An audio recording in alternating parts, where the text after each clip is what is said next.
Round 19 TLT, it's time to live react again. I haven't seen them yet. That's very interesting. Toby Sexton looks like he's been named there. Jared Wallace returning, and then we've got Shawnee Lane on the screen. So that's very, very interesting. Let's get into it and see what we can come up with. See if we can have any fun reactions. Let's very much hope that we get the exact players that we are looking for. Buller has been named. Great news on that front. The Tigers there. IPAP, Bateman. Bateman back on the edge. Oh my God. No, he hasn't. Oh, I can't believe that's happened. Let's see if it moves. But Shawnee Bloor's been moved back to the bench again. That was not his fault on the weekend. Wow. The bloke had like 50 tackles and 2 misses and had a good game and played great his last 2 games. Wow, I can't. Yeah, okay. Wow. Well, anyone who grabbed Blory, I'm very, very sorry for you. And I almost did it myself. So, yeah, shows we can't trust a lot of these coaches, hey, because he definitely wouldn't have said that he'd be an issue, but I do understand that the move for Bateman back onto an edge to shore up a bit of their defense would be the correct play for him, and that's the way they've gone. So, yeah, very, very frustrating. If anyone do grab Glory, and hopefully, obviously with the first game of the week, there may be some movement in that one, in save and wait until you look at trades for him until right before kickoff there for sure. Okay, let's look at the Sharkies there. And Cam McInnes is in the 13 role. So, Dale Finucane, that means he's out, right? He ended up getting suspended, if I'm correct. Twiley's out, and Aiden's out, and Offalume out as well. So, okay, very, very interesting. They've been dropped and replaced by Tommy Talau and Kapoa. Happy with Kapoa, and I don't know if Talau's going to bring it, bring any help to them, that's for sure. But, suspended Dale Finucane. Jesse's on the bench. Rudolph returns. And he comes back straight in for Hamlin-Ueli, who's out with a rib injury. So that's cool. It'd be great to see him back. Yeah, I think he's someone that I think is really important for that side, that's for sure. And then nothing else changes from then. So definitely a few guys of interest in the Sharkies, given that they are a better side than the Tigers at the moment. They should put on a bit of a score on the Tigs, you'd imagine there. Obviously, with Tigers making a few changes, hopefully they can shore up their edges a little bit. But, still think the Sharkies guys are definitely, worth grabbing into your side at the moment. And, as I said, great to see Toby Rudolph returning there. It's only going to be the 5 games to go through. So, it won't be too long on this Teamless Tuesday. Okay, Dragons there. Lomax has been named. There's a little bit of a chat around him. Oh, my God. Sloan's been dropped too. Wow. Ben Hunt's out? Oh, my God. Okay, it's all happening here. We've got Hunt out, both Hunts, Jaden and Ben. Monga is out. Sloan out as well. Wow. If I'd brought... Okay, I don't know what all the other team lists are. So we'll save judgment until then. But Sloaney gone. If I did bring him in that couple of weeks ago, obviously would have been happy with the last 2 scores and would have got some good points out of it. But no points in here for round 19 for Sloaney. Wow. And he is not even on the reserve. So he's just going to go straight to New South Wales Cup on that one. So that's pretty wild. Faina on the bench there. So Toby Couchman is in on the interchange. So anyone who owns him still, there might be a couple. I do own him as Supercoach, so that is helpful for my side. Ben Minock-Masila is there. There's no Jack Bird, unfortunately, for any owners of him. Jaden Sewer in there. Obviously, Jack DeBellant. Good news on that front as well. So, yeah.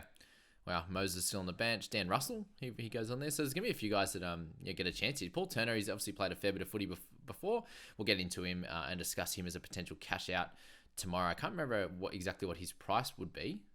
Given he hasn't played this year, but we'll find that out for sure. On the Raiders side, Seb Chris is there. For those that are looking at him at that cheap price, the try-scoring man that can get you a 25 at best. Matty Otsa gets into the 13 role this week. Joe Tarpany, it's going to be one of those guys that should be able to score really, really well in this one. Brad Schneider comes out of the reserves. Horsburgh's out, and Sarlaw there with his head knock. So, wow, very interesting. Yeah, former Warrior and Titan Paul Turner for his first game. So I didn't even know he was in their squad. But wow, that's pretty full on. Eels up against the Warriors. So Johnson has been named. So that's good news. But there is a lot of talk around him, potentially his wife having their second kid, which is awesome for him, and him knowing how much of a family man he is and how much he missed them. And how sad that was for him over the COVID times when they couldn't be at home with fam. You'd imagine that if it's anywhere, you obviously hope that I don't know how it works. Do you want it to have the kid a little bit early, or kind of you don't really want it to be in labour at that point, hey? So you probably rather it just happen sometime at the beginning of this week. So good news that he's named, and obviously, you name him, and if there is a chance that he can play, then I'll play him obviously. But otherwise, he's named, which is good. Chances in there. Toa Harris is in there. We got Ford still. I think too much changes on their side, if I'm correct. Yeah, no outs on this front. And unfortunately, some outs for the Eels with Moses, with Gutho, and also Reuben Campbell-Gillard. So Junior Paulo keeps his spot. We've got Cartwright, Davey, Hopgood. Hopgood should be able to play big minutes again. Sean Lane named on the bench, so I think that's helpful. I'd imagine Davey or Cartwright played lesser minutes. Guys in that, I've seen that centre wing fullback spot. Simonson there is still a great pickup, guys. Given his quality and his scoring at the moment. Ryan Madison moves back to the 6th position, which is very frustrating. And it happened last time. He did a job, but he's not going to be one of those guys that scores really well. So I mentioned in the previous video, I think he'll be able to score pretty well this week. That would have been in the forwards, and given he's not in the forwards now, I think we avoid bringing him in. And you're kind of just hoping that he does, happen to get a try assist or do something great, get some offloads, whatever, in that 6th position heading into this week. Ogden, he obviously did pretty well recently. Brennan Hands is in there. It looks like he's a high chance of playing high minutes again. And against a Warriors side, I imagine a pretty close game, so he should be able to get some bigger minutes, but also good tackle numbers and hopefully a little bit of running as well, which would be cool. So that's that. Nothing really changed on the Warriors side, which is great. Let's move on to the 4th one. What does that say? Double. It's like a double. Eels vs Warriors again. That's fun. Double up on that. That's weird. Okay, Rabbitohs versus the Doggies. We see some changes. Toby Sexton is in, as I said. Jake Everillo goes to 1. Wow. Jackson Torpany in the centres. What is going on here? Braden Burns back in the centres as well. Jacob Kiraz keeps his spot in the wing. Averillo at 1. Okay, Blake Taft's been named for me at 1. Thank goodness, because the amount of fullbacks that are being dropped right now, that's very, very scary on that front. Let's finish off the Dogs while we're here. Ockenball, Preston, cool. Sutton, Marnie, King. Flanagan on the bench. Okay. Tavita Pangai, Harrison Edwards, Curtis, and Moran on the bench there. So Blake Wilson returns. Probably don't want to look at any of those guys. Jackson Torpany, I think, will be able to score solidly in the centres. But, will this be a closer game with Rabbitohs missing a few of their players? Obviously, Cody Walker out, Cam Murray, a few of those guys there. Shaq Mitchell gets his spot in the 13, which is very, very cool. Pete Marmazelis is going to be on the bench. So, if anyone looking as a sort of a cash-out hooker, Marmazelis won't get the full 80, which is frustrating. They got Talis Duncan again, who gets another crack. Harmy Selly keeps his spot on the bench. Silva should be able to score pretty well, play some decent minutes this week, but again, not one you want to look at. He's very expensive for what he's going to, for the output he's going to be able to provide.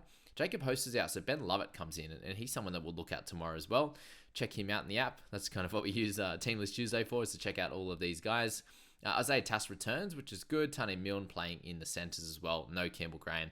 Tyrone Munro keeps his spot. So if you do want to look at a bit of a cash out, the only issue with some of these cash outs, guys, is they unlikely to play games at a later date, especially when they play 19 here and they miss 20. So if guys don't back up from Origin, you don't get these guys to come in and play a secondary game, which a lot of the time we need a lot of these players to play either in around 20, around 21, something like that there.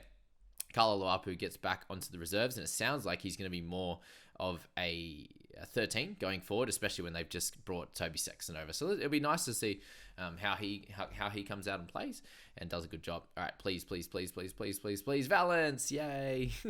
Exactly what we needed there. Isaiah Katoa with Sean O'Sullivan. We do see Jeremy Marshall-King being named and Cody Nicarima at the 1. So Aiken back into the centre spot with Hammer out. And the big important game that we needed Val for is this one. If you did see NRL Physio's Instagram post, it made me smile, that's for sure. It sounded like he was going to be there and back and playing, which is good, with Branko Lee being fit to play, apparently, but he was training with the reserves today. So I do think Val has earned his spot, and he gets that there. Felice Kafusi out, so Connolly Lemuelu gets the start, and hopefully for owners of him, you get to get a solid score out of him in this one, at least, and hopefully in around 22 before you decide to move him on, unless he happens to come out and score really well.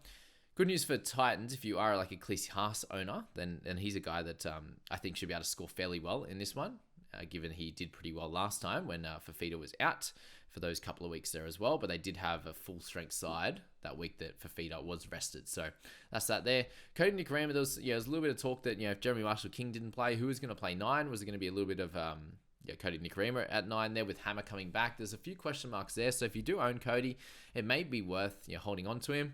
That's for sure. Philip Sami is back for those that missed out on him last week, unfortunately. And obviously they have a couple of guys in from Malawi in that spot there at prop to replace his brother.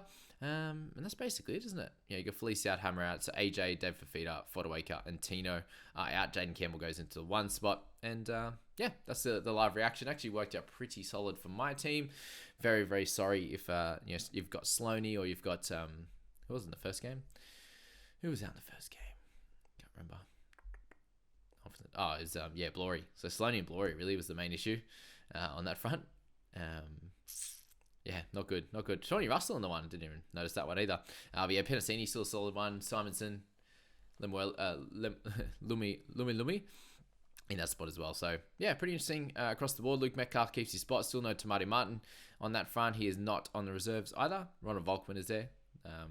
If you're looking at Metcalf, maybe he's earned his spot. I'm not sure. It sounds like Tamati is just a little bit longer as well. Or he might, Volkman might come in and play 7 if that's the case. Metcalf should be able to score pretty well as well. But that's that video, guys. Hope that one helps you. If you like those live reactions, I think I prefer doing it. It's fun to kind of react right on here. And see you in the next one.